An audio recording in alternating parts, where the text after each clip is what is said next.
বিসমিল্লাহির রহমানির রহিম। আসসালামু আলাইকুম প্রিয় শিক্ষার্থী, আশা করি তোমরা সবাই ভালো আছো। চট্টগ্রাম পলিটেকনিক ইনস্টিটিউটের অনলাইন ক্লাস থেকে সবাইকে স্বাগতম। শুভ সকাল। আজ 29শে আগস্ট 2021 খ্রিস্টাব্দ। এখন আমরা আলোচনা করব বিষয় কোড 66432 বিষয় সার্ভিং 1। আলোচনা করব দশম অধ্যায় নিয়ে। তোমাদের সাথে আজ আমার পঞ্চম ক্লাস, তৃতীয় পর্ব সিভিল টেকনোলজির সম্পূর্ণ সেকশন। সকল ছাত্রছাত্রীরা আশা করি ক্লাসে উপস্থিত থাকবে। ক্লাস রুটিন যথারীতি আজ রবিবার 11:30 থেকে 12:10 পর্যন্ত, যদি কোনো কারিগরি সমস্যা না হয়। আর দ্বিতীয় ক্লাস বুধবার 10:45 থেকে 11:25 পর্যন্ত। আজ আলোচনা করব মূলত শিকল জরিপের নকশা। আর গত ক্লাসে আমরা যেটুকু আলোচনা করেছিলাম শিকল জরিপের ভুলভ্রান্তি, সেটাও একটু রিভাইজ করব, অর্থাৎ তোমাদের কতটুকু স্মরণ আছে সেটা আবার দেখব।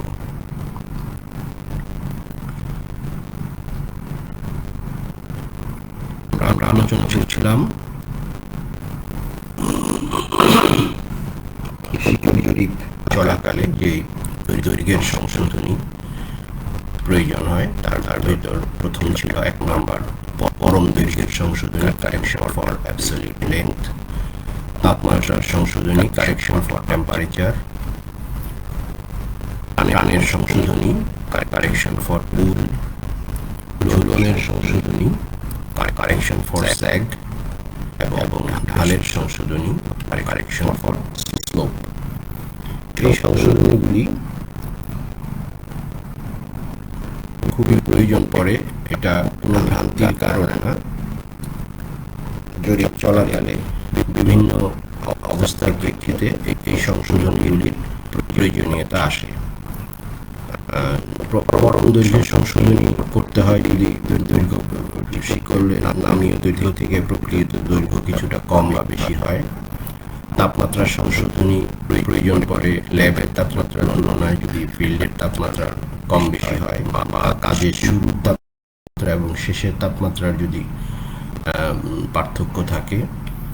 টানের সংশোধনী, উঁচু নিচু জায়গায় শিকলকে অনুভূমিক রেখে যখন কাজ করতে হয় তখন টান প্রয়োগ করে শিকলকে সোজা রাখতে হয়, তখন টানের প্রয়োজন পড়ে। এবং যখনই টানের প্রয়োজন হয় তখনই ঝুলন সংগঠিত হয়, তখন টান এবং ঝুলন এই দুটি একসাথেই সংগঠিত হয়। ঢালের সংশোধনী, খাড়া ঢাল যদি হয়, খাড়া ঢালু বা খাড়া উঁচু এই জাতীয় ভূমির ক্ষেত্রে দৈর্ঘ্য পরিমাপের সময় ঢালের সংশোধনী, কারণ আমরা শিকল বা টেপ দিয়ে স্লোপ দৈর্ঘ্যটা মাপতে পারি, কিন্তু আমাদের প্রয়োজন হয় হচ্ছে হরিজন্টাল ডিস্টেন্স, সেই জন্য আমাদের ঢালের সংশোধনী প্রয়োজন পড়ে, এটা নেগেটিভ। ঝুলনের সংশোধনী, ঢালের সংশোধনী এই দুইটা নেগেটিভ। আর টানের সংশোধনী এটা ইকুয়েশন থেকে যেটা আসে, কারণ ইকুয়েশনের ভিতরে প্লাস মাইনাস আছে, এটার জন্য যা আসে। তাপমাত্রার সংশোধনীও ওইখানে সূত্রের ভিতরে প্লাস মাইনাস আছে, সেখান থেকে তাপমাত্রার সংশোধনী পজিটিভ বা নেগেটিভ হবে। এখন দেখো একটা অঙ্ক, 7.5 নিউটন ওজনের 25 মিটার লম্বা একটা ফিতা, যেটা 110 নিউটন টানে তিনটি ঠেকনা অর্থাৎ 3টা খুঁটির উপর রেখে ঝুলিয়ে কোনো শিকল রেখার দৈর্ঘ্য পরিমাপ করা হলো। কয়টা খুঁটি? এখানে 3টি ঠেকনা বা 3টি খুঁটি, অর্থাৎ ভূমিটা এরকম একই উচ্চতা, এই খুঁটিগুলির উচ্চতা একই হবে, দূরত্ব একই হবে। তাহলে 3টা খুঁটি, অর্থাৎ 3টা খুঁটি মিলে এক শিকল, অর্থাৎ এই এতটুকু পর্যন্ত হচ্ছে 25 মিটার। এরকম প্রত্যেক 3টা করে 25 মিটার হবে। তাহলে এটা যদি 25 মিটার হয়, তাহলে স্প্যান দৈর্ঘ্য হবে হচ্ছে 12.5 মিটার করে। এই হচ্ছে স্প্যান দৈর্ঘ্য। তাহলে ঠেকনা বা খুঁটি যদি 3টা হয় তাহলে স্প্যান হবে 2টা। তাহলে এটা দৈর্ঘ্য হচ্ছে 25 মিটার, তাহলে প্রতি স্প্যানের দৈর্ঘ্য হচ্ছে 12.5 মিটার। এর ওজন হচ্ছে 25 মিটার ফিতার ওজন 7.5 নিউটন। এইটাকে 25 দিয়ে ভাগ করলে আমরা 1 মিটারের দৈর্ঘ্য বের করতে পারবো, বা 12.5 দিয়ে ভাগ করে গুণ করে 12.5 মিটার বা স্প্যানের ওজন বের করতে পারবো। এরপরে কি আছে, রেখার দৈর্ঘ্য পাওয়া গেল 218.73 মিটার। রেখাটির প্রকৃত দৈর্ঘ্য কত? তাহলে 3টা খুঁটিতে স্প্যান 2টা, তাহলে প্রতি স্প্যানের দৈর্ঘ্য বের করলাম। এখন এই 218.73 মিটারে কতটা স্প্যান হবে? আমি যদি 12.5 দিয়ে ভাগ করি তাহলে দেখা যাচ্ছে যে এখানে স্প্যান হবে হচ্ছে 17টা স্প্যান হবে। আর 17 স্প্যানের পরে অবশিষ্ট থাকবে হচ্ছে 6.23 মিটার। অর্থাৎ 17টা স্প্যানের পরে শেষে গিয়ে থাকবে 6 এখানে তোমার এইভাবে 17টা স্প্যান, এইভাবে 17টা স্প্যান হবে, আর ছোট্ট একটা স্প্যান অবশিষ্ট থাকবে, এটা 6.23। তাহলে এই প্রতি স্প্যানের ওজন অর্থাৎ 12.5 মিটার লম্বা স্প্যানের ওজন, এটাকে 25 দিয়ে ভাগ করলাম, 12.5 দিয়ে গুণ করলাম এই 7.5 নিউটনকে, যেহেতু 25 মিটারের ওজন হচ্ছে এটা। তাহলে প্রতি স্প্যানের ওজন 3.75, অথবা 7.5কে 2 দিয়ে ভাগ করলেও হইতো, যেহেতু অর্ধেক অর্ধেক এটা। আর 6.25 অর্থাৎ শেষ স্প্যানের ওজন, এখানে যে 6.23 আছে এর ওজন 25 দিয়ে ভাগ করে 6.23 দিয়ে গুণ করলে শেষ স্প্যানের ওজন পাওয়া যাবে। ওকে, এখন ঝুলনের জন্য যেই সমীকরণ ছিল, correction for sag, NL divided by 24 into স্প্যানের ওজন, ওমেগা L ডিভাইডেড বাই সেই ঝুলনের জন্য যে পরিমাণ টান প্রয়োগ করা হয়েছে P হোল স্কয়ার। তাহলে এখানে স্প্যান সংখ্যা, নাম্বার অফ স্প্যান 17, স্প্যান দৈর্ঘ্য এটা 24 দিয়ে ভাগ করলাম, আর স্প্যানের ওজন ডিভাইডেড বাই P অর্থাৎ 110 নিউটন টানে ঝুলন সংগঠিত হয়েছে। আর এই অংশটা, পরবর্তী অংশটা হচ্ছে এই 6.25 যে অবশিষ্ট আমার এখানে অবশিষ্ট ছোট্ট একটা স্প্যান ছিল, সেই স্প্যানের জন্য একই জিনিস। এখানে 17টা পূর্ণ স্প্যানের জন্য যেভাবে করা হয়েছে, এখানে ছোট্ট এক স্প্যানের জন্য এখানে number of span 1, span length 6.23, ইকুয়েশনের 24, আর এই 6.23 মিটারের ওজন হচ্ছে 1 এখানে বের করছি, 6.23 ওজন হচ্ছে 1.869 নিউটন। এটা বের করলে আমার দেখো এখানে সংশোধনের পরিমাণ আসছে 0.0103। এটা সবসময় নেগেটিভ হবে। আচ্ছা, এখন এখানে খুঁটি 3টা না হয়ে যদি 2টা হয় তাহলে কি হবে? 2টা যদি হয়, 2টা খুঁটি হলে স্প্যান হবে আমার 1টা। তাহলে যখন খুঁটি হবে 2টা, স্প্যান হবে 1টা, অর্থাৎ স্প্যান দৈর্ঘ্য তখন থাকবে 25 মিটার। তখন স্প্যান দৈর্ঘ্য 25 মিটার।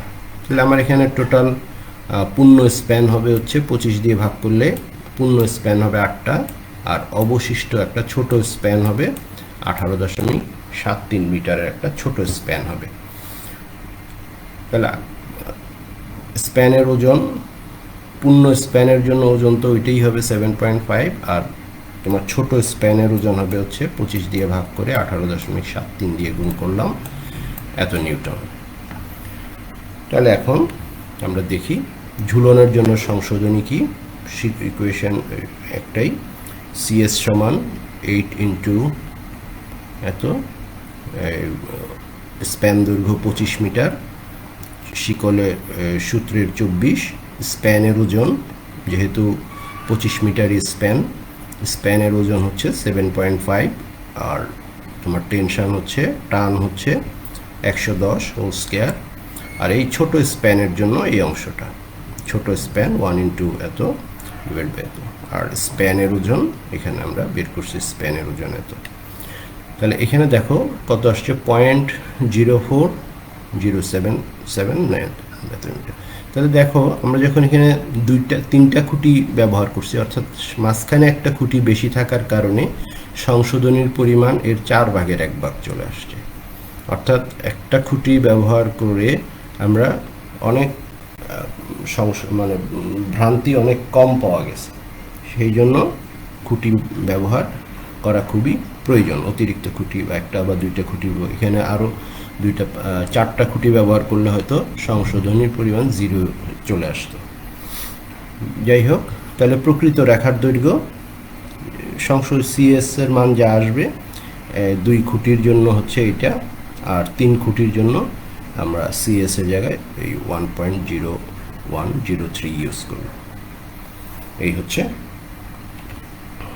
আমাদের প্রিভিয়াস বা আগের ক্লাসের একটু আলোচনা। এখন আসো আমরা নতুন ক্লাসে যাই। শিকল জরিপের নকশা।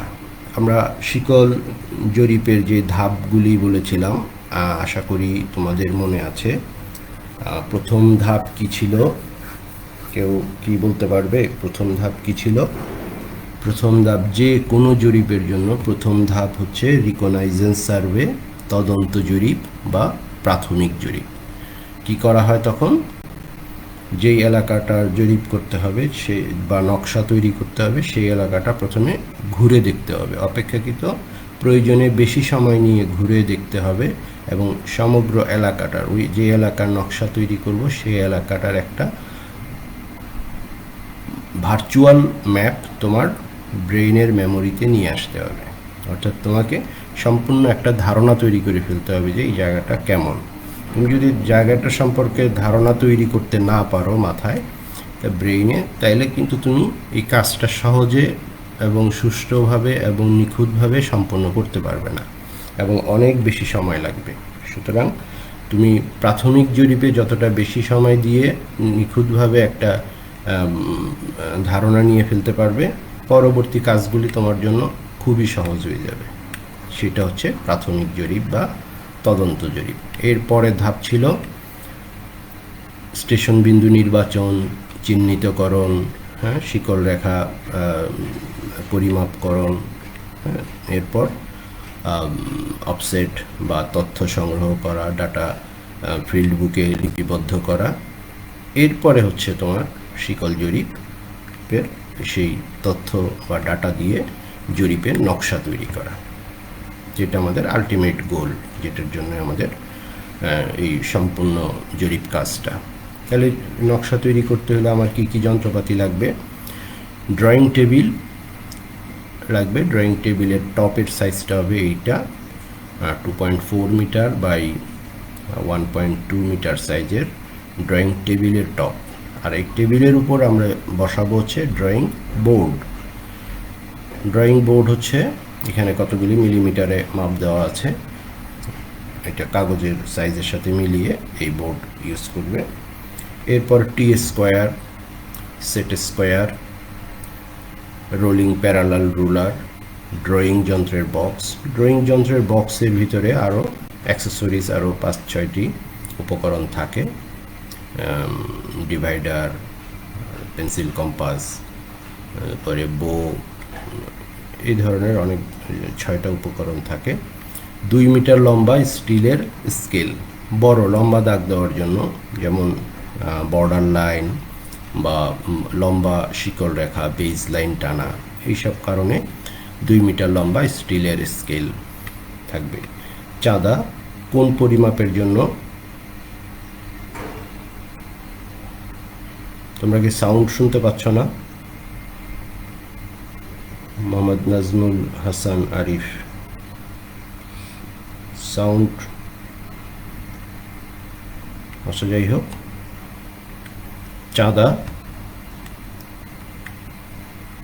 এরপর দ্রব্য সামগ্রী, কি কি উপকরণ লাগবে? বোর্ডের সাথে মিল রেখে drawing paper, drawing pin, pencil, rubber. এখানে পেন্সিল সম্পর্কে তোমাদের ধারণা হয়ে গেছে ড্রয়িং 1 ড্রয়িং 2 ক্লাসে। তোমরা এখানে এইচবি বা এইচ জাতীয় পেন্সিল ব্যবহার করবে, কারণ দাগগুলি হালকা এবং যেন কালি কম হয়, চাপ দিবে। এইচ মানের পেন্সিল ব্যবহার করে যদি চাপ বেশি দাও তাহলে তোমার ড্রয়িং পেপার কেটে যাবে। ড্রয়িং পেপার কেটে গেলে এটা পরে এই কাটা দাগের ভিতরে কালি ঢুকে যাবে, পেন্সিলের কালি ঢুকে ড্রয়িং পেপারটা নষ্ট হয়ে যাবে। সুতরাং এইচবি মানের পেন্সিল ব্যবহার করবে এবং কম চাপে ব্যবহার করবে, কারণ পেন্সিলের দাগগুলি তোমার শেষে থাকবে না, এগুলি পরে রাবার দিয়ে, উন্নত মানের রাবার ব্যবহার করতে হবে, রাবার দিয়ে এটা মুছে ফেলতে হবে। এরপরে কালি, তুমি ফাইনালি কালি, 3 ধরনের কালি, কালো, নীল, লাল, এই 3 ধরনের কালি অবস্থা ভেদে ব্যবহার করতে হবে। এই 3 ধরনের কালি তোমার এই পেন্সিলের দাগের উপরে ব্যবহার করতে হবে এবং শেষে তোমার আলটিমেট যে ড্রয়িংটা হবে সেখানে তোমার শিকল রেখাগুলি থাকবে না, তোমার যে অবজেক্টগুলি আছে, বস্তু যেগুলি তুমি ফিল্ডে যেসব বস্তু বা যেসব স্থাপনা, গাছ দেখেছো, করেছো, তথ্য সংগ্রহ করেছো, সেগুলিই থাকবে। সুতরাং পেন্সিল ব্যবহার করতে খুব সাবধানে এবং সতর্কতার সাথে এবং দক্ষতার সাথে ব্যবহার করতে হবে। রং, ব্রাশ, পরিষ্কার কাপড়, একাধিক পরিষ্কার কাপড় রাখতে হবে, ছোট ছোট হ্যান্ডকারচিফ বা রুমাল রাখতে হবে। যে ময়লা হয়ে গেলে কাপড়ে এই অনেক সময় ব্যবহার করতে করতে যদি এটাতে কালি লেগে যায় বা ময়লা হয়ে যায়, তখন সেটা আর ব্যবহার করা যাবে না, কারণ ওই কাপড় থেকেই পরবর্তী পরিষ্কার স্থানে ময়লা হয়ে যাবে। রং গোলার পাত্র, ভালো মানের পেন্সিল কাটার, বিভিন্ন ধরনের স্কেল। এখন তোমাদের স্কেল সম্পর্কে এটাও তোমরা স্যার ড্রয়িংয়ে পড়েছো, তারপরেও এখানে আমরা সামান্য আলোচনা করব। ড্রয়িংয়ের স্কেল এটা কাগজ এবং ভূমির আকারের উপর নির্ভর করবে, অর্থাৎ তুমি কত বড় জায়গার ড্রয়িং কোন মাপের কাগজে ইউজ করবে। যেমন তুমি অ্যাসাইনমেন্ট যে কাগজে করো, A4 সাইজের কাগজে যদি তুমি পুরো চট্টগ্রাম পলিটেকনিক ইনস্টিটিউটের ড্রয়িংটা আঁকতে যাও, তাহলে তোমাকে কাগজের সাইজ এবং কলেজের যে দৈর্ঘ্য বা প্রস্থের সাইজের একটা অনুপাত তোমাকে তৈরি করতে হবে। সেই অনুপাত থেকে তুমি সম্পূর্ণ প্রত্যেকটা বস্তুই একই স্কেলে, কোনো একটা ড্রয়িংয়ে কিন্তু অন্য একটা স্কেল দিয়েই মানে প্রথম থেকে শেষ পর্যন্ত একই স্কেল ব্যবহার করতে হয়। একই ড্রয়িংয়ে একাধিক স্কেল ব্যবহার করা যাবে না। তো সেইভাবে তুমি কাগজের দৈর্ঘ্য কত, আর যেই জায়গাটার, আমি যদি এক্সাম্পল হিসাবে আমাদের কলেজের এরিয়াটা বিবেচনা করি, তাহলে এরিয়াটা আমাদের কলেজের উত্তর দিক থেকে দক্ষিণে, অর্থাৎ উত্তর দিকে সাউদার্ন মেডিকেল কলেজে যাওয়ার যে রাস্তা আছে সেখান থেকে একবার দক্ষিণ দিকে রেল লাইনের পাশে যে খাল পর্যন্ত আছে, সেই খাল পর্যন্ত দৈর্ঘ্য আছে 682 মিটার। এই 682 মিটারকে যদি তুমি A4 সাইজের কাগজে ড্রয়িং করতে যাও, তাহলে তোমাকে A4 সাইজের কাগজের দৈর্ঘ্য আর আমাদের এই পুরো কলেজের দৈর্ঘ্য একটা অনুপাত তৈরি করতে হবে। সেই অনুপাতকে বলা হয় RF বা রিপ্রেজেন্টেটিভ ফ্যাক্টর, প্রতিনিধিত্বকারী ভগ্নাংশ। এই RF তোমরা স্যার এই ড্রয়িং 1-এ বা ড্রয়িং 2-তে পড়েছো। এটা কি প্রতিনিধিত্ব, অর্থাৎ মাঠের মাপ আর কাগজের মাপের কি প্রতিনিধিত্ব, একটাকে আর একটা কত দিয়ে রিপ্রেজেন্ট করবে, অর্থাৎ প্রকাশ পাবে। কাগজের সাইজ ডিভাইডেড বাই মাঠের সাইজ। এখানে সাইজ বলতে আমরা যে কোনো একটা দৈর্ঘ্য নিতে হবে বা প্রস্থ নিতে হবে। নকশায় অঙ্কিত রেখার দৈর্ঘ্য, হ্যাঁ, নকশার বা যেই কাগজে আমরা আঁকবো সেটার সর্বোচ্চ যে দৈর্ঘ্য, আর অর্থাৎ যতটুকু অংশের ভিতরে আমি আঁকবো ততটুকু অংশের প্রকৃত দৈর্ঘ্য, আর মাঠে প্রকৃত রেখার দৈর্ঘ্য। অর্থাৎ কোনো একটা জায়গায়, যেমন কলেজের কথা বললাম, কলেজের আমরা দৈর্ঘ্য যদি উত্তর দক্ষিণ দিকে লম্বা যেটা, সেটা যদি লিখি এরপর আসবে এটাকে সবসময় উপরের অংশটাকে উপরে, অর্থাৎ এখানে লবকে আমরা এক করব। এক করতে গেলে একই জিনিস দিয়ে ভাগ করব, অর্থাৎ নকশায় অঙ্কিত এটাকে নকশায় অঙ্কিত রেখার দৈর্ঘ্য ডিভাইড বাই নকশা অঙ্কিত রেখার দৈর্ঘ্য, আর নিচেরটাকেও নকশায় অঙ্কিত রেখার দৈর্ঘ্য দিয়ে ভাগ করব। তাহলে আসবে 1/এত।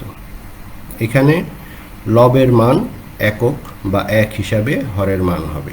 এটা 1 করার জন্য নিচে যত দিয়ে ভাগ করার প্রয়োজন, অর্থাৎ উপরে নিচে একই সংখ্যা দিয়ে ভাগ করব, উপরে নিচে লব দিয়ে ভাগ করব। তাহলে তুমি 1/এত পাবো। এটাই হচ্ছে স্কেল। এখানে যদি নিচে যদি x হয় তাহলে 1/x, এটাই হচ্ছে তাহলে রিপ্রেজেন্টেটিভ ফ্যাক্টর। 1 সবসময় থাকবে, এখানে 2 করা যাবে না, 5 করা যাবে না, উপরে 1 আর নিচে যে সংখ্যাটা আসে। পরবর্তীতে দুইটা উদাহরণ করলে বুঝতে পারবে। যেমন আমাদের মৌজা ম্যাপের স্কেল থাকে 16 ইঞ্চি সমান 1 মাইল। এখানে RF কত আমরা একটু দেখি। এই ক্ষেত্রে RF হচ্ছে 16 ইঞ্চি হচ্ছে কাগজের, আর মাঠে হচ্ছে 1 মাইল। মাঠে 1 মাইল হইলে কাগজে এটাকে আমরা 16 ইঞ্চি হিসাবে দেখাবো। তাহলে RF হবে 16 বাই কাগজেরটা উপরে, মাঠেরটা নিচে, 16 ডিভাইড বাই 1 মাইল হচ্ছে 1760 গজ ইন্টু 3 ফিটে নিলাম ইন্টু 12 ইঞ্চিতে নিলাম, উপরে নিচে একই ইউনিটে নিতে হবে। তাহলে আসতেছে 1 ডিভাইডেড বাই 3960, অর্থাৎ এটার ফ্যাক্টর হচ্ছে 1:396, 3960। অর্থাৎ কাগজের 1 ইঞ্চি সমান মাঠের 330 ফিট বা 3960 ইঞ্চি। এটাকে ফিটে নিলে 330 ফিট হয়।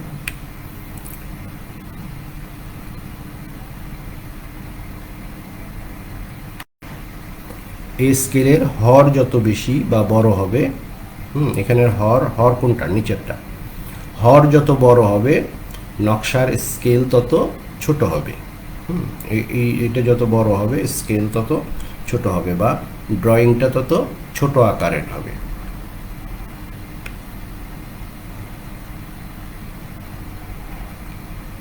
মৌজা ম্যাপের আগেরটা দেখছিলাম 16 ইঞ্চি সমান 1 মাইল, এখন যদি 64 ইঞ্চি সমান 1 মাইল হয়, অর্থাৎ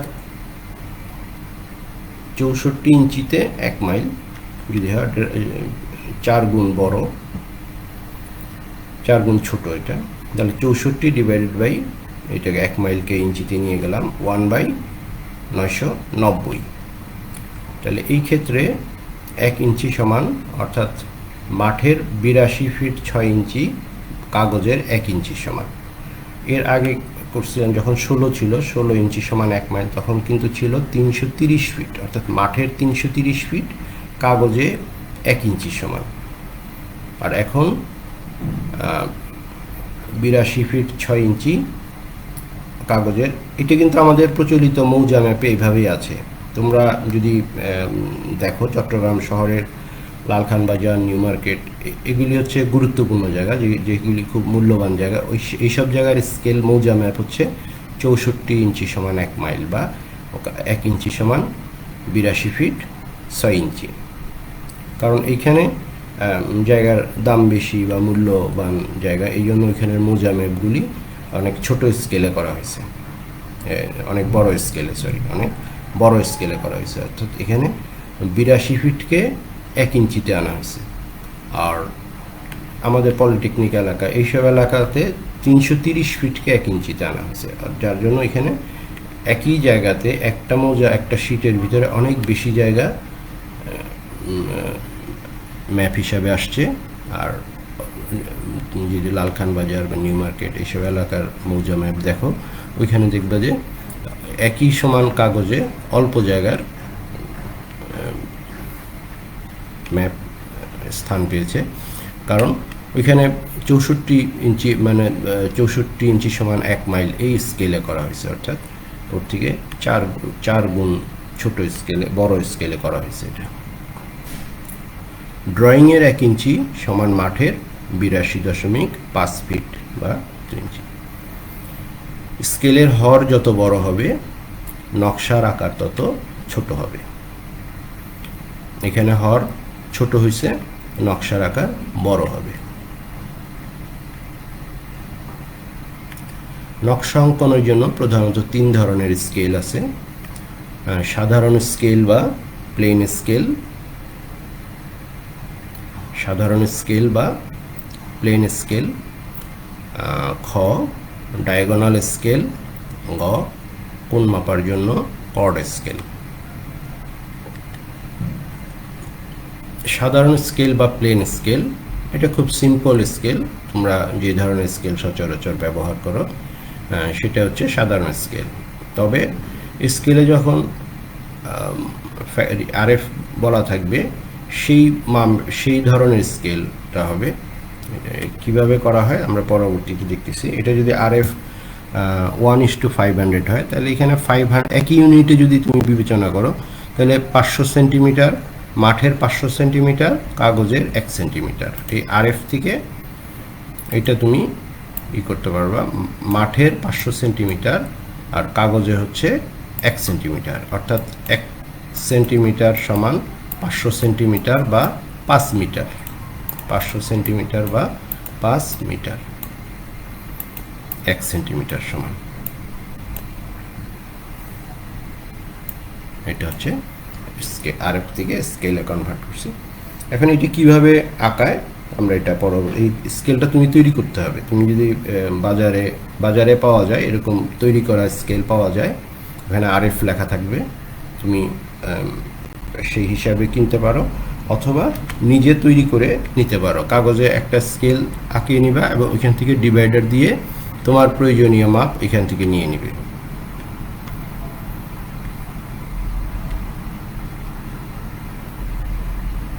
ডায়াগোনাল স্কেল, এটা হচ্ছে ডায়াগোনাল।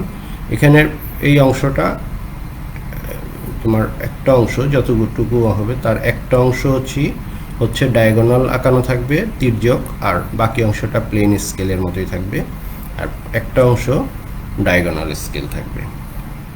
এখানেও আরএফ হিসাব করে তোমার স্কেলটা তৈরি করে নিতে হবে, বা এই আরএফ দেখে তুমি বাজার থেকে কিনতে পারবে। তোমার যেই মানের এগুলি সেট থাকে, 1:100, 1:500, 1:1000, 5000, 250, এই ধরনের সেট বাজারে পাওয়া যায় এফ পর্যন্ত, ABCDEFGH মানের স্কেল পাওয়া যায়। এগুলি এক একটা সেট হিসাবে পায়, বিক্রি করে, আর নিজেও তৈরি করতে পারো। সাধারণ স্কেল বা প্লেন স্কেল, 70 মিটার পাট নেওয়া যাবে এইরূপ একটি প্লেন স্কেল আঁকো যার আরএফ 1:500 এবং এটা দিয়ে 54 মিটার মাপ দেখাও। তাহলে একটা স্কেল তোমাকে তৈরি করতে হবে যার আরএফ হচ্ছে 1:500, অর্থাৎ 500 সেন্টিমিটার সমান 1 সেন্টিমিটার, আর এটা দিয়ে যদি 70 মিটার মাপ পর্যন্ত মাপা যায়, এতটুকু লম্বা করে বানাইলেই হবে। তাহলে কি হবে, অর্থাৎ 70 মিটারের দৈর্ঘ্য কত হবে, মাঠের 70 মিটার হলে আমার কাগজে কত হবে, আমি কাগজে তো এটা আঁকবো, তাহলে কাগজে আমি কত মিটার আঁকবো, সেটা থেকে আমি 54 মিটার দেখাবো। টোটাল আমার স্কেলটা হবে 70 মিটারের, আর সেখান থেকে 54 মিটারের মাপ দেখাবো।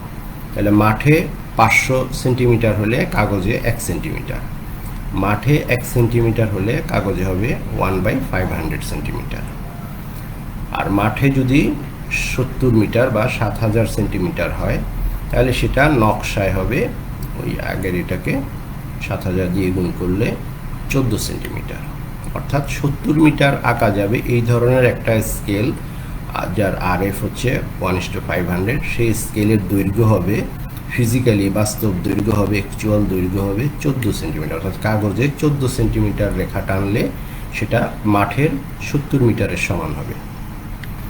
তাহলে সেটাকে আবার তুমি 70 যেহেতু আবার সমান 7টা ভাগে ভাগ করো, প্রত্যেকটা যেন 10 মিটার 10 মিটার করে হয়। তাহলে কিভাবে ভাগ করবে, 14 মিটার একটা রেখা টেনে এর সাথে যে কোনো অ্যাঙ্গেলে একটা রেখা টানো, এটা যে কোনো অ্যাঙ্গেলে একটা রেখা টেনে এটাকে ইচ্ছা মতো তুমি বৃত্তচাপ আঁকো। এই প্রথম বিন্দুকে কেন্দ্র করে একটা বৃত্তচাপ আঁকো, একই বৃত্তচাপে এরকম 7টা বৃত্তচাপ আঁকো। এখানে তোমার মাপ ঝোঁক জানার কোনো দরকার নেই, কিন্তু একই মাপের বৃত্তচাপ আঁকো। এখন প্রথম শেষ বিন্দু আর এইটার 14 সেন্টিমিটার রেখার শেষ বিন্দু যোগ করো। এগুলি কিন্তু তোমরা ড্রয়িং 1-এ বা 2-তে করেছো, একটা রেখাকে নির্দিষ্ট ভাগে ভাগ করা।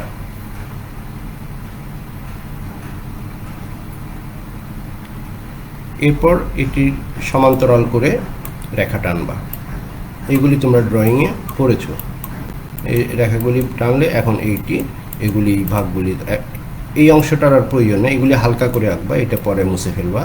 আর তোমার মূল জিনিস হচ্ছে এই রেখার 14 সেন্টিমিটার রেখাকে তুমি সমান 7 ভাগে ভাগ করতে পারবে, হয়ে গেল। আর 14 সেন্টিমিটার রেখা টেনে তুমি সেন্টিমিটার দিয়েও মাপতে পারো, এখানে 7 ভাগ করলে এক একটা 2 সেন্টিমিটার করে হবে, সেভাবেও করতে পারো। কিন্তু যদি তোমার মাপ এটা হয়তো মিলে গেছে দেখে এইভাবে তুমি হয়তো 2 করে করতে পারছো, অনেক ক্ষেত্রে নাও মিলতে পারে, তোমাকে এটা 12 ভাগ করতে হইলো, 15 ভাগ করতে হইলো, সেই ক্ষেত্রে তুমি এই নিয়মে, ড্রয়িংয়ের নিয়মে করবে। প্র্যাকটিক্যাল কখন করতে পারবে এটা বলা সম্ভব কিভাবে, তুমি বলো। এরপর এই অংশটা আমি যেই 14 সেন্টিমিটার রাখলাম, এটা হচ্ছে আমার নিচের অংশটা। এইখানে আবার শেষ অংশটাকে তুমি আবার ছোট ছোট করে আবার 10 ভাগে, এই অংশটাকে আবার, এখন উপরের দাগটা তো আমি মুছে ফেলবো, এগুলি সব মুছে ফেলে আমার সুবিধা মতো এইভাবে আমি স্কেল নিলাম। এখন এইভাবে প্রত্যেকটা দাগ দিয়ে স্কেলটা সম্পন্ন করি। আর এই অংশটাকে, শেষের অংশকে আবার সমান 10 ভাগে ভাগ করি, এই 2 সেন্টিমিটারকে আবার 10 ভাগে ভাগ করি। 10 ভাগে ভাগ করলে কি হচ্ছে, আমার প্রত্যেকটা, আমরা তো এটা 70 মিটার রাখছি, তাহলে 70 মিটার হলে এক একটা 10 ভাগ করছি, তার মানে এক একটা 10 মিটার করে আছে। তাহলে এখানে এটাকে যদি 10 ভাগ করি, তাহলে এক এক ঘর 1 মিটারের সমান হবে। এখানে এক এক ঘর, এখানে এক একটা ঘর 1 মিটারের সমান। এখন আমি 54 মাপতে হইলে এই 0 থেকে এদিকে 50, 0 থেকে এদিকে 50 আর এইদিকে 4, তাহলে কন্টিনিউ করলে এই হচ্ছে তোমার 54 মিটার। এই হচ্ছে সাধারণ বা প্লেন স্কেলের সময়। এখানে আমরা দশমিকের পরে মাপতে পারি না, দশমিকের পরে যেটা মাপবো সেটা অ্যাকুরেট হবে না, আন্দাজ। এখানে আন্দাজ করে তেমন একটা কিছু করা ঠিক হবে না, কারণ দশমিকের পরে আমরা মাপার জন্য ডায়াগোনাল স্কেল ব্যবহার করব। আমরা পরবর্তী যে স্কেলটি ডায়াগোনাল স্কেল, এখানেও বলছে 70 মিটার পার্ট নেওয়া যাবে, এইরূপ একটি ডায়াগোনাল স্কেল আঁকো যার RF 1:250। আগেরটার RF ছিল 1:500, এটা 1:250। অর্থাৎ এখানে 70 মিটারের জন্য স্কেলটা, দাগটা আরও বড় হবে, যেহেতু এটা RF ছোট, তাহলে ড্রয়িংটা আরও বড় হবে। এই স্কেল দিয়ে এতে 54.6 মিটার মাপ দেখাও, তাহলে এটাকে সর্বোচ্চ 70 মিটার মাপা যাবে, আর এখান থেকে 54.6 মিটার মাপ দেখাতে বলছে।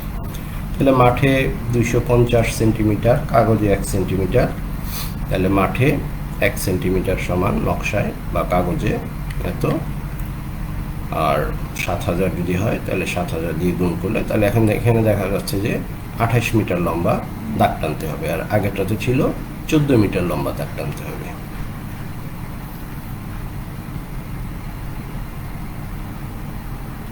তাহলে এখানে 14 মিটার, এখানে 28 মিটার দাগ টেনে 28 মিটারকে আগের মতো তুমি 7 ভাগ করো, যেহেতু এটা 70 মিটার, তাহলে এক একটা ঘর হবে হচ্ছে 10 মিটার করে, এক একটা ঘর 10 মিটার করে হবে।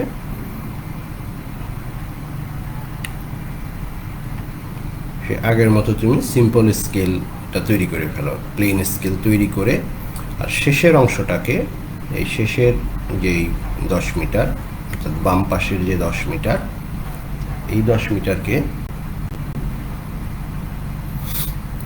একটু বড় করে দেখালাম, যেখানে RF হচ্ছে 500 না 250, এখানে RF লেখাটা ভুল হয়েছে। এইখানে শেষ অংশটাকে তুমি সমান 10 ভাগে ভাগ করে ডায়াগোনাল তৈরি করতে হবে। ডায়াগোনাল তৈরি করার জন্য একটা ডায়াগোনাল তৈরি করার জন্য কি করতে হবে, সরি দাগ দিলে আমি শেষ অংশটাকে আবার একটু দেখাচ্ছি। এটা মনে করো এটা শেষ অংশ, এখানে 10 ভাগ করলে 1 2 3 4 এরকম 10 ভাগ করলে এইভাবে মনে করো এগুলি সমান সমান আছে 10। এখন এই মাথার সাথে এইটা যোগ করতে হবে, দ্বিতীয় দাগটা 0-র সাথে 1 যোগ করতে হবে। এরকম যদি তুমি সমান্তরাল আঁকো, আর এইদিকে প্লেন স্কেলের মতো তুমি 10 ভাগ করে নেবে, প্লেন স্কেলের মতো 10 ভাগ করে নেবে।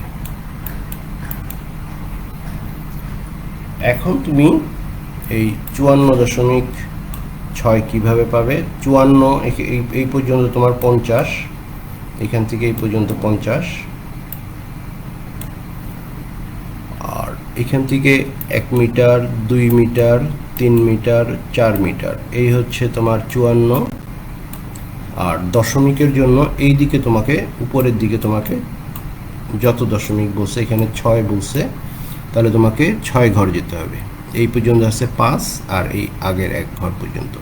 এখন তুমি এখান থেকে স্কেল পেন্সিল দিয়ে এইখানে দাগ টানতে পারবে না, তোমাকে ডিভাইডার দিয়ে এখান থেকে মাপ নিতে হবে। এখান থেকে মাপ নিয়ে এই হরিজন্টাল দাগগুলি কন্টিনিউ পুরোটা টানতে হয়, এই জন্য যে তুমি এই বিন্দুটা এইখানে কিভাবে পাবে। তুমি যদি এই বিন্দু আর এইখানের বিন্দু না, নিচের বিন্দু আর এরকম উপরের বিন্দু না, তাহলে কিন্তু মাপটা অ্যাকুরেট হবে না। তোমাকে এটার অনুভূমিকভাবে মাপ নিতে হবে, সেই জন্য এই হরিজন্টাল দাগগুলি কন্টিনিউ পুরো স্কেলে থাকতে হবে।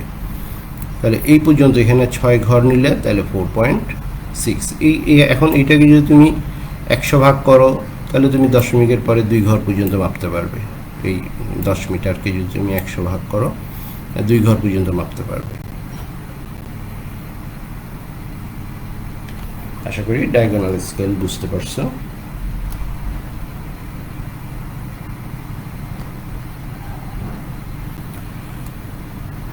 উপযোগী স্কেল, নকশা অঙ্কনের জন্য উপযোগী স্কেল বিভিন্ন ধরনের স্কেল আছে। স্ট্যান্ডার্ড যেমন মফস্বল এলাকা বা শহর এলাকা বা পুরা বিশ্বের ম্যাপ আঁকানো, একটা মহাদেশের ম্যাপ আঁকানো, এই জন্য বিভিন্ন ধরনের স্কেল আছে। 1 লক্ষ, 1:1 লাখ, 1:50,000, 1:25,000, 1:5,000, এই বিভিন্ন ধরনের স্কেল আছে। এটা সুবিধা মতো এখানে ভাগ করা আছে কিছু শহর, তারপর নগর, দেশ, মহাদেশ, তারপরে পুরা বিশ্ব, এই ধরনের আঁকানোর জন্য বিভিন্ন মানের স্কেল আছে। আমরা এটা নির্ভর করবে হচ্ছে তুমি কত সাইজের কাগজের উপর এই ড্রয়িংটা বা নকশাটা করবা, তার উপর নির্ভর করবে। এখন যদি যেটা আমরা আলোচনা প্রথম দিকে বলতেছিলাম, এই পাশে যেটা বাম পাশে যে নকশাটা দেখতেছো, এটা চিটাং পলিটেকনিকের নকশা। এই নকশাটাকে যদি আমি A3 সাইজের কাগজে প্রেজেন্ট করতে চাই, আঁকতে চাই বা প্রিন্ট করতে চাই, তাহলে আমাকে RF কত বিবেচনা করতে হবে। তাহলে এখানে দেখো, এই চিটাং পলিটেকনিকের বলছিলাম যে এই রাস্তা থেকে এই পর্যন্ত যা আছে তার থেকেও আরও বেশি আমরা, যেহেতু বর্ডার বা কিছু বাহিরে নেম প্লেট এগুলি থাকতে হবে, সেই জন্য সব কিছু বাড়াই আমরা এই বর্ডার পর্যন্ত একটা বর্ডার তৈরি করছি, সেই পর্যন্ত হচ্ছে 682 মিটার। কিন্তু এই দাগটা যদি আমার A3 সাইজের আউটলাইন পর্যন্ত থাকে তাহলেও সুন্দর লাগবে না। আমাকে ড্রয়িংটা প্রেজেন্ট করতে হবে হচ্ছে এই A3 পেপারের যেন আরেকটু ভিতরে থাকে, A3 পেপারের যেন ভিতরে থাকে, অর্থাৎ আমার বর্ডার লাইন হিসেবে সব দিকে একটা জায়গা যেন ছাড়া থাকে। সেটা করার জন্য তাহলে আমাকে RF বিবেচনা করতে হবে। RF বিবেচনা করতে আমাকে কাগজের সাইজ আর ফিল্ডের সাইজের একটা অনুপাত তৈরি করতে হবে। তাহলে RF হবে কত? তাহলে দেখো এদিকে A4 সাইজ, A3 সাইজের কাগজে, A3 সাইজ হচ্ছে তোমরা যেই অ্যাসাইনমেন্ট জমা দাও যেই কাগজে তার ডবল, তাকে দুইটা পেপার পাশাপাশি, অর্থাৎ একটা খাতাকে যদি তুমি ওপেন করে খুলে রাখলে, A4 সাইজের একটা খাতাকে খুলে 2 পেজ পাশাপাশি থাকলে যেই সাইজ সেটা হচ্ছে A3 সাইজ। তাহলে A3 সাইজের দৈর্ঘ্য হচ্ছে 420 মিলিমিটার, বা এটাকে মিটারে নিলে 0.420 মিটার। আর এখানে আমার এই বাহির থেকে বাহির পর্যন্ত আছে হচ্ছে 882, আর আমি বর্ডার লাইন রাখার জন্য আমি ড্রয়িংটাকে, এই ফ্যাক্টরটাকে 720 পর্যন্ত লিখলাম, অর্থাৎ কিছুটা বাহির পর্যন্ত যেন আমার এই নকশাটার ভিতরে আসে, কাগজের ভিতরে যেন পুরো ড্রয়িংটা চলে আসে, এই জন্য আমি এটা 720 মিটার রাখলাম। আমি যদি এটা কমিয়ে দিই তাহলে কিন্তু এই ড্রয়িংটা বাহিরে চলে, এই বর্ডার লাইনটা বাহিরে চলে যাবে। তো আমি এটাকে যত বড় করব এই ড্রয়িংটা তত এখানে ছোট হয়ে যাবে। সুতরাং এখন দেখো ভাগ করলে এটা আসবে 1, উপরে 1 করতে হবে। 1 করার জন্য একই সংখ্যা দিয়ে উপরে নিচে ভাগ করব, তাহলে 1715 1:2, তাহলে RF হচ্ছে 1715, অর্থাৎ 1 মিলিমিটার, কাগজের 1 মিলিমিটার মাঠের 1.715 মিটারের সমান, বা 1715 মিলিমিটারের সমান। যে কোনো, এখন তুমি যে কোনো জায়গায় কাজ করে সেই মাপটা, এটা দৈর্ঘ্য বা প্রস্থ যেদিকে তোমার সুবিধা হয়, এটা শুধু যে দৈর্ঘ্যের দিকে, এই ড্রয়িংটা উত্তর দক্ষিণ দিকে দৈর্ঘ্যের দিকে গুরুত্বপূর্ণ দেখে এইটা, কিন্তু কোনো ড্রয়িং যদি এইভাবে না হয়ে পাশের দিকে যদি হয়, যেমন ধরো একটা ম্যাপ আছে, একটা জায়গা আছে এইরকম লম্বা, তখন তোমাকে এই দিকে বিবেচনা করতে হবে না, প্রস্থর সাথে তখন এই কাগজটাকে তোমার রোটেট করে নিতে হবে, রোটেট করে বিবেচনা করতে হবে, অর্থাৎ 720-এর সাথে এই দৈর্ঘ্যের সাথে একটা বিবেচনা করতে হবে। এটা অ্যাকচুয়াল দৈর্ঘ্য যা আছে তার থেকে তোমাকে বাড়াইয়ে রাখতে হবে বর্ডারের জন্য। এগুলি কাজ করলে সুবিধা মতো তখন নিজে বুঝতে পারবে, বাস্তব কাজ না করলে বুঝতে পারবে না। এখন এই ড্রয়িংটা, এই যে কাগজ, এই ড্রয়িংটাকে যখন, বা এই বাস্তবটাকে যখন আমি A3-তে নিয়ে আসছি, দেখো এই বাহিরের লাইনটা হচ্ছে আমার A3 পেপারের সাইজ, আর এই বর্ডার লাইনটা এই ভিতরে চলে আসছে। 1:700-এ 720-এ করাতে এই অবস্থাটা পাওয়া গেছে। 1:1780 না কত জানো।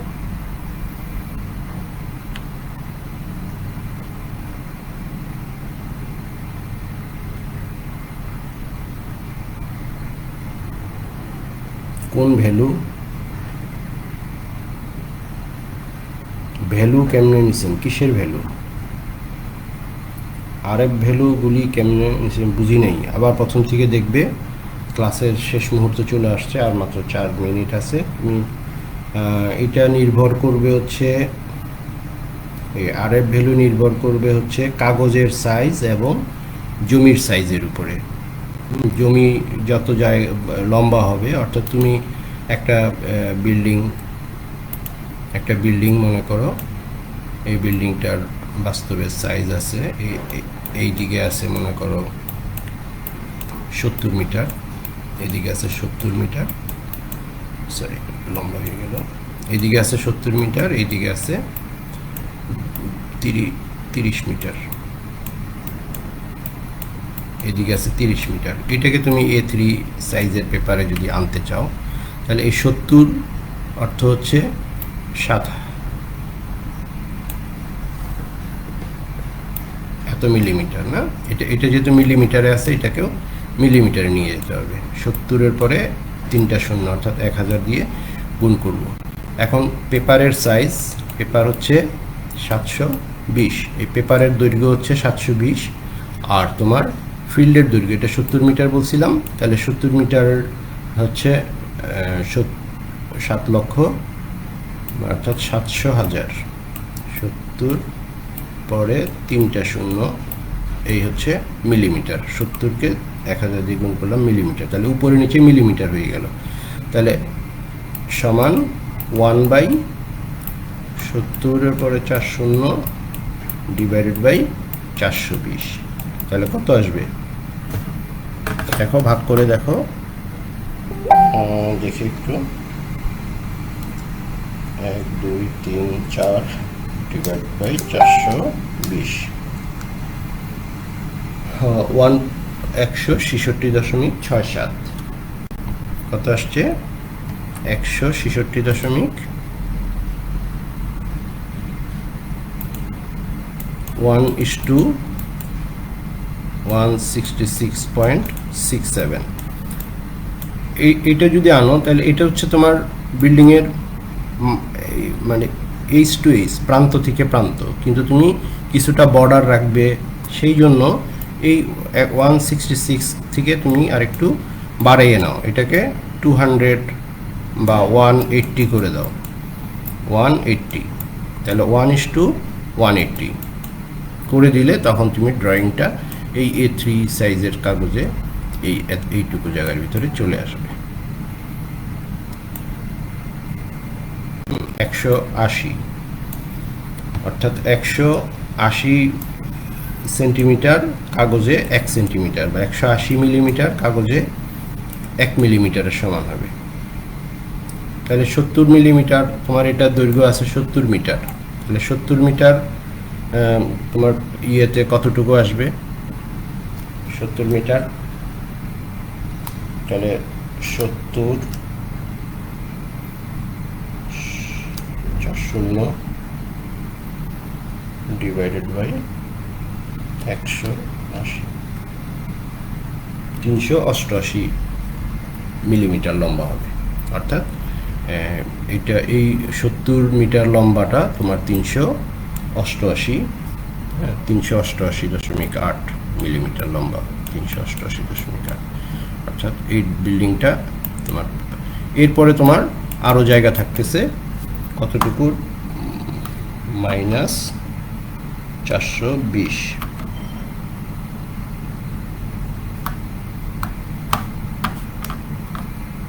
আরও 13 মিলিমিটার তোমার এখানে বাহিরে, এদিকে উপরে নিচে 13 মিলিমিটার জায়গা থাকবে। তাহলে 13 মিলিমিটার মানে হচ্ছে 3 সেন্টিমিটার, তাহলে 3 সেন্টিমিটার তুমি ইজিলি বর্ডার হিসাবে 1.5 সেন্টিমিটার 1.5 সেন্টিমিটার 1.5 সেন্টিমিটার করে উপরে নিচে বর্ডার রাখতে পারতেছো। আশা করি বুঝতে পারছো। তুমি আসলে রোকন ক্লাস করো নাই নাকি? আমি যখন ক্লাস করতেছিলাম তুমি তখন অন্যদিকে দুষ্টামি করতেছিলে। রিপ্রেজেন্টেটিভ ফ্যাক্টর, হ্যাঁ, RF হচ্ছে রিপ্রেজেন্টেটিভ ফ্যাক্টর।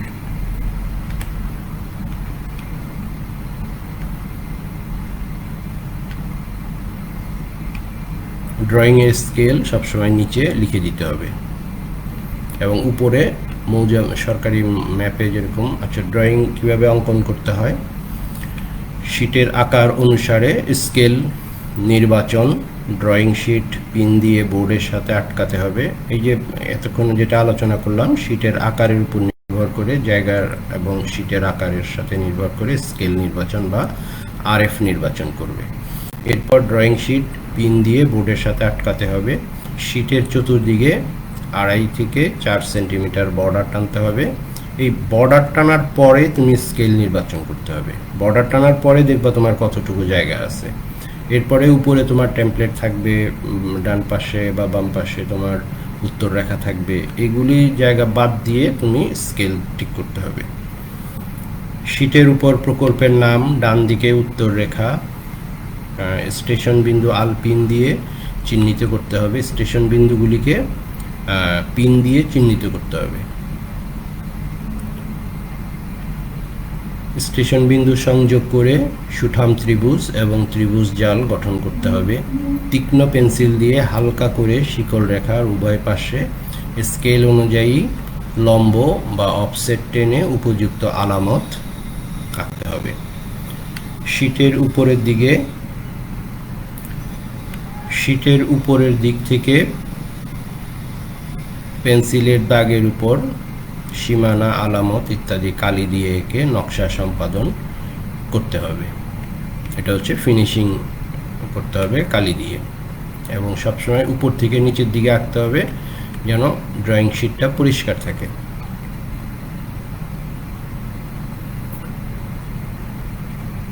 এটা একটা নকশার নমুনা। এখানে উপরে এই ধরনের নাম ঠিকানা থাকবে এবং স্কেলটা আঁকে দিতে হবে। তুমি যে স্কেল করতেছো, কেউ যদি মাপতে কোনো একটা জায়গা কোনো একটা দূরত্ব মাপতে চায়, তাহলে কাটা কম্পাস বা ডিভাইডার দিয়ে এখান থেকে মাপ নিয়ে বা ওই জায়গার মাপটাকে এখানে কম্পেয়ার করতে পারে। পাশে এরকম আলামতের একটা লিজেন্ড দেয়া থাকবে, অর্থাৎ তুমি কোন চিহ্ন ব্যবহার করছো কোনটা। যেমন এখানে এটা হচ্ছে একটা বিল্ডিং বোঝা যাচ্ছে, এটা একটা টিন শেড, হ্যাঁ, এটা এই দাগ থাকলে বোঝা যাবে যে এটা একটা পুকুর। হ্যাঁ,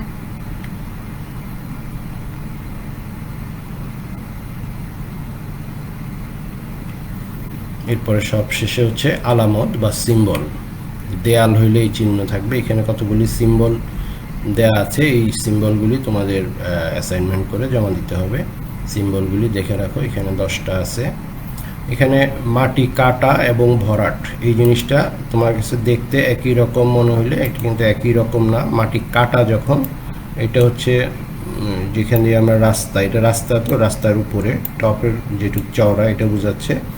আর মাটি যখন কাটা হবে তখন এই বড় থেকে আস্তে আস্তে ছোট। তো এটার অর্থ হচ্ছে বাহিরের দিকটা উঁচু, ভিতরের দিকটা নিচু। এটা হচ্ছে মাটি কাটা। আর মাটি ভরাটকৃত যখন হবে তার উল্টা।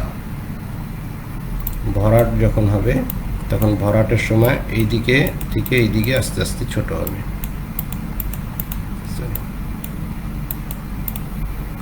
এটা লম্বা, তারপরে আস্তে আস্তে ছোট হয়ে যাবে। এই চিহ্ন দিয়ে বোঝা যাবে যে এটা ভরাটকৃত মাটি। আর এটা হচ্ছে মাটি কেটে খাল বা ড্রেন তৈরি করলে সেটা। এখানে এটা হচ্ছে এক লাইন বিশিষ্ট রেল লাইন, আর একটা হচ্ছে 2টা rail line, double rail line বোঝাচ্ছে। ত্রিভুজায়ন স্টেশন, বেঞ্চমার্ক, ফুলের বাগান, ফলের বাগান, ঝাপঝোড়, এইগুলি চিহ্ন ব্যবহার করতে হবে। এখানে তুমি ড্রয়িংয়ে তো আর লিখে দিবা না যে ইহা বাঁশঝাড়, ইহা ফুলের বাগান। এখানে এই তোমার এই চিহ্ন থাকবে, চিহ্ন দেখে বুঝবে যে এটা কি। পুকুর, পুকুরের চিহ্নটা এই ধরনের না, আসলে পুকুরের চিহ্ন হয় হচ্ছে এটা। যদি পুকুর হয়, পুকুর, এইটা হচ্ছে পুকুরের বাইরের দিকটা পুকুরের পার। এইরকম ডায়াগোনাল দাগ থাকলে তখন বোঝা যায় যে এটা পুকুর। এরপরে এইভাবে দাগ থাকতে হবে। এটা হচ্ছে বোঝা যাচ্ছে যে এটা স্লোপ, এটা হচ্ছে পুকুর। তোমরা এইটার পাশাপাশি এইটাও দিবা পুকুর। তারপরে নদী, নদী প্রবাহিত নদী, যদি জোয়ার ভাটা থাকে তখন এরকম তীর চিহ্ন দিয়ে, এরকম জেডের মতো দিয়ে এরকম। এটা হচ্ছে জোয়ার ভাটা দোনোটাই আছে, তীর হেড দোনো দিকে থাকবে। আর যদি শুধু একদিকেই প্রবাহিত হয় তাহলে একদিকে, যেদিকেই যাবে শুধু যেখানে জোয়ার ভাটা নাই একদিকে প্রবাহিত, যেমন ড্রেন যদি হয় তাহলে একদিকে প্রবাহ চিহ্ন দেখাইতে হবে। এরপর এগুলি আছে পাইপ রেলিং, মন্দির, মসজিদ, গির্জা। উত্তর রেখা, ভেরি ইম্পর্টেন্ট, উত্তর রেখা, রেল ব্রিজ। তারপর লেভেল ক্রসিং, লেভেল ক্রসিং যেখানে সড়ক পথ এবং রেলপথ একই লেভেলে থাকে। যেমন আমাদের 2 নম্বর গেট আছে, তারপরে আমাদের এখানে ঝাউতলা রেল ক্রসিংয়ে আছে, এখানে একই লেভেলে সড়ক পথ এবং রেলপথ। আর সড়ক পথের উপর, রেলপথের উপর সড়ক পথ, অর্থাৎ নিচে দিয়ে রেলপথ, এরকম বক্স। আমি যদি একটু সময় নেই তোমাদের, এরকম উপর দিয়ে সড়ক পথ চলে গেছে, আর নিচে এরকম কালভার্টের ভিতর দিয়ে এদিক দিয়ে রেল লাইন, আর উপর দিয়ে তোমার সড়ক পথ চলে গেছে। যেমন উপরে তোমার গাড়ি বা বাস উপরে চলতেছে, আর নিচে রেলপথ হচ্ছে যদি এরকম নিচে থাকে, তাইলে এইটা।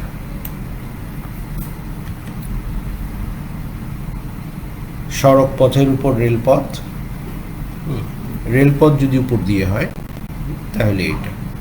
অনেক জায়গায় আছে, যেমন রেলপথের নিচে দিয়ে যেমন কোন জায়গায় মাটির বাঁধ আছে, বাঁধের উপর দিয়ে রেলপথ আছে, নিচে দিয়ে সড়ক পথ।